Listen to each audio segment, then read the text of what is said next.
Now, take two.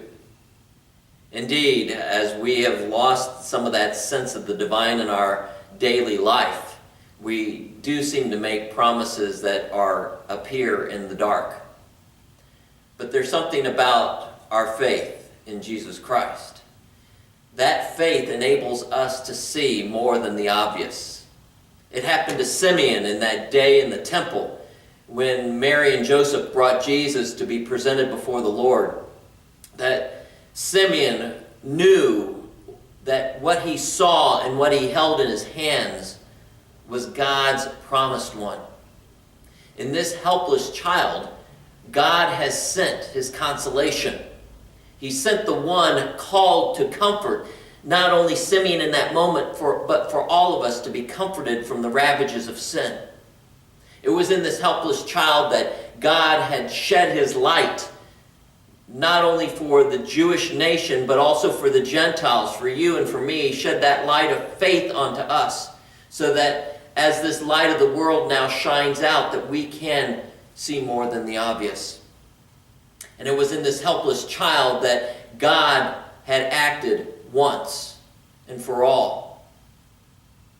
And in this one, he addressed the question of death, and he answered it with the promise of life. But this belief in Jesus Christ also enables you and me to see with more certainty. We see with more certainty in the common, ordinary stuff of everyday life. And it comes to us in that common, ordinary stuff of life that Jesus uses to bring about that faith. It comes in the water and the Word by which we are baptized. It comes in the simple elements of bread and wine by which we receive Jesus' own body and blood, to realize that he died for us, and through this death and resurrection we have new life, not only in our lives today, but also in the life to come. And it happened in the common, ordinary stuff of wood. And I know there are a lot of great wood carvers, or as some say, wood butchers up in this area of North Georgia. But that common wood fashioned a manger by which the Christ child was laid, but it also fashioned the cross by which he hung for our salvation. And we also can see with more certainty who Jesus is and what he has done for us in the common, ordinary stuff of life, through each other, through the witness that we share with one another, through the fellowship and the love and the care that we have for one another, and then in the events of our everyday life.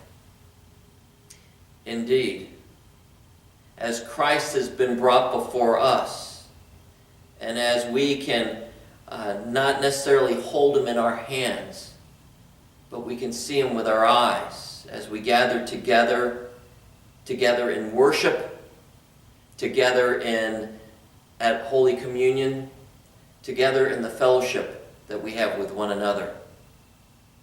They are no longer promises in the dark, but that they are promises that shed light and life to us. That's take two.